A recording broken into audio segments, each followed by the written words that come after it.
Hello everyone, welcome back to the channel. So let's get on to solving 5 prelims question for prelims 2020 for day 6. Alright, the question number 1 is about State Human Rights Commission. इसमें से सही statement हमें choose करनी है about State Human Rights Commission definitely. Statement number 1 is, it can inquire into violation of human rights only in respect of subjects mentioned in the state list of the 7th schedule. तो जो 7th schedule में state list है, क्या state human rights commission सिर्फ state list के subject पे ही inquiry कर सकती है? This is what statement number 1 is. Second is, it can intervene in any proceedings involving allegations of violation of human rights pending before a court. तो अगर कोई violation का केस कोर्ट के सामने पेंडिंग है तब भी क्या ये इंटरवीन कर सकती है?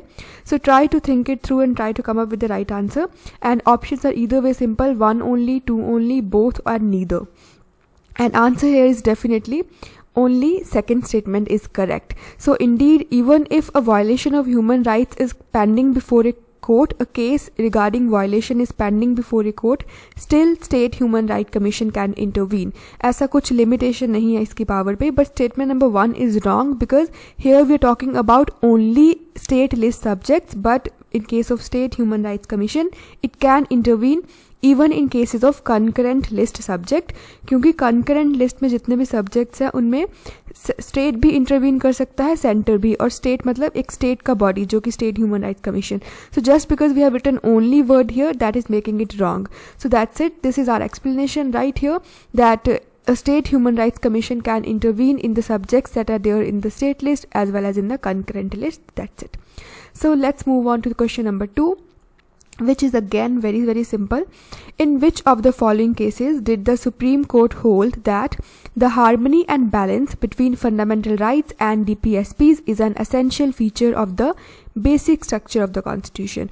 Now nothing to be understood here, either we know this or we don't. तो इनमें से कौन सा केस ऐसा हुआ था जिधर सुप्रीम कोर्ट ने बोला था कि हमें फंडामेंटल राइट्स और DPSPs में हार्मनी और बैलेंस मेंटेन करके रखना है, कोई एक दूसरे से ऊपर या नीचे नहीं है? So the answer is very simple. It's the Minerva Mills case 1980. Please memorise this very point, it's really important. And broad idea बस यही था कि फंडामेंटल राइट्स को हम अमेंड कर सकते हैं as long as they are not in violation of basic features of the Constitution. And what is the basic structure? That is for judiciary to decide, and either way we're not supposed to deviate too much from here. So इसका answer बस यही है, Minerva Mills case. इसको बस याद करना है because directly आ सकता है.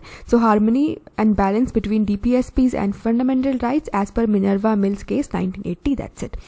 Alright, so let's get on to question number 3. This again is very important. This is with regard to this very thing. The right to compensation in case of acquisition of the private property by the state is guaranteed. Alright, तो अगर private property state acquire कर रही है तब भी उसको compensation देना ही पड़ेगा. It's compulsorily on the part of government. कौन से वाले केसेस में? So number 1, when the state acquires the property of A minority educational institution. अगर कोई एजुकेशनल इंस्टीट्यूशन माइनॉरिटी रन है तब क्या, जैसे फॉर एग्जाम्पल सिखिज्म या क्रिश्चियनिटी का कुछ एजुकेशनल इंस्टीट्यूशन है. So this is point number 1. Second is when the state acquires the property which is in the name of a women head of the family. तो अगर women उस property की मालिक है तब क्या ज़रूरत है कंपल्सरीली स्टेट को कंपनसेट करने की उस एक्विजिशन के लिए? And third is when the state acquires the land held by a person under his personal cultivation subject to statutory ceiling limits. This is either way obvious. Personal cultivation में है और law के according ceiling के limit में है, तब अगर state acquire करेगी तब क्या गारंटेड कंपनसेशन देना पड़ेगा. Fourth is when the state acquires the land which belongs to a religious organisation. तो अगर किसी रिलीजियस संस्थान का एक्वायर करेगी तब क्या कंपनसेशन पक्का से देना पड़ेगा. So options are 1, 2 and 3, 2 and 4, 1 and 3, 2, 3 and 4. Please try to think it through again. It's really important, and let's see the answer now. So here our answer is only point number 1 and point number 3. And point number 1 is when the state acquires the property of a minority educational institution. That's it. It's a polity. All we have to do is to memorize. There is nothing much to be understood. तो अगर state minority educational institution के property को acquire करेगी तो compulsorily compensation देना पड़ेगा. और secondly, अगर state ऐसे land को acquire कर रही है which is under the personal cultivation of a person and that too is subject to a statutory ceiling limits. सरकार ने बोला कि 5 एकड़ ही एक इंसान ज़मीन रख सकता है और उसके पास 5 एकड़ ही है, तब भी सरकार ले रही है, तो फिर कॉम्पनसेशन पक्का से देना पड़ेगा. This is our answer and that is it. Point number 2 and 4 are just to confuse us, although it looks tempting as if it's headed by a women per se, or if it belongs to a religious organization. तब ऐसा कुछ चक्कर नहीं है. बस point number 1 and 3 is right answer. Please memorize it and that's how we got an answer C. That's it. Everything is to be memorized here and it's a pure cramming. Let's move on to the next question, which is again important. Which of the elements of the rule of law, so rule of law is our keyword here, is conceived by Dicey, which was a British jurist, are applicable to the Indian political system. So the British jurist Dicey, he gave 3 concepts with regard to rule of law. So what comprises rule of law? These are the 3 options, but in context of Indian political system, do we are having all 3 options? So let's see the option first. The result of the ordinary law of the land is constitution. All right. Equality before law, absence of arbitrary power. Now please try to think it through and try to come up with the right answer, and we should be able to understand these points on our own, because there would be nobody standing in the examination hall to explain us all these points, right? So let's see what the right answer is. So in the context of Indian political system, only point number 3 and point number 2 is applicable. That is, in case of India, rule of law means equality before law. It means nobody is above law, everyone is same in the eyes of law. Everyone would be subjected to the same set of law and would be subjected to the same penalties no matter who you are. And the third is absence of arbitrary power. It's like everyone is to be subjected to same law, that is equality before law, but at the same very time nobody can just be punished for whatsoever reason. There has to be violation of a particular law. So there is absence of arbitrary power here. So these are the 2 points that are there with respect to rule of law. And the point number 1 is wrong, because it states the result of the ordinary law of the land is constitution, which is not the case in case of India, because हमारे India में constitution is the source of law.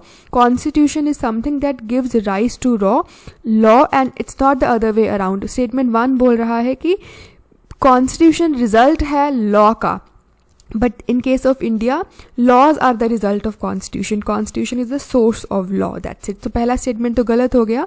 And either way, we are having a polity wherein parliament is not the sovereign entity, it's the constitution. People are supreme. So that's it. Statement number 2 and 3 are wrong. 2 and 3 are right. 1 is wrong. So that's how we got answer B, 2 and 3 only, because we are to find the correct statement here. So we are done with this question as well. If you are finding it difficult to understand, then let me know in the comment section. I will explain this once again, but because it was really simple, so we're not deviating too much. Let's get on to the last question now. The framers of our constitution opted for free political competition in elections. That's it. But why? As the way to select leaders, because, so why we opted for a free political competition in elections? So that's it. Let's see the option first. Creates division in the ideologies of the political party. तो क्या fair political competition generate करने से political parties की ideologies में division create होता है? हो सकता है क्रिएट होता भी हो, लेकिन एटलीस्ट हमारे कॉन्स्टिट्यूशन फ्रेमर्स ने इस ऑब्जेक्टिव के साथ नहीं ये प्रोविजन डाला होगा, right?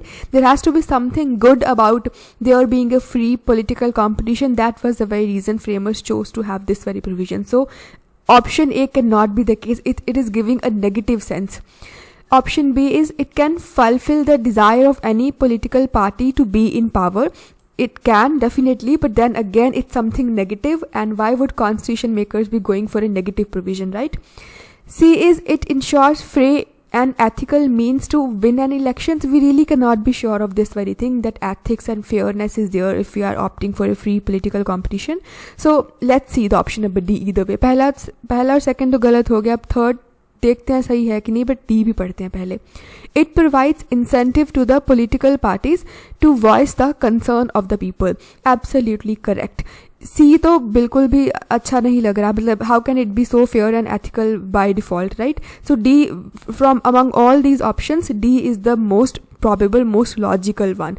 So yes, we opted for free political competition in elections because it provides incentive to the political parties to voice the concern of the people, because if they are not voicing the concern of the people, people would vote them out of the government. So that's it. अभी ये सारे 5 question हमने for day 5 या 6 में भी it's the 6th day कर लिए. And if you haven't gotten over any of the concept, let me know in the comment section and I will explain them once again. But either way, we are done. Thank you so much for watching and goodbye.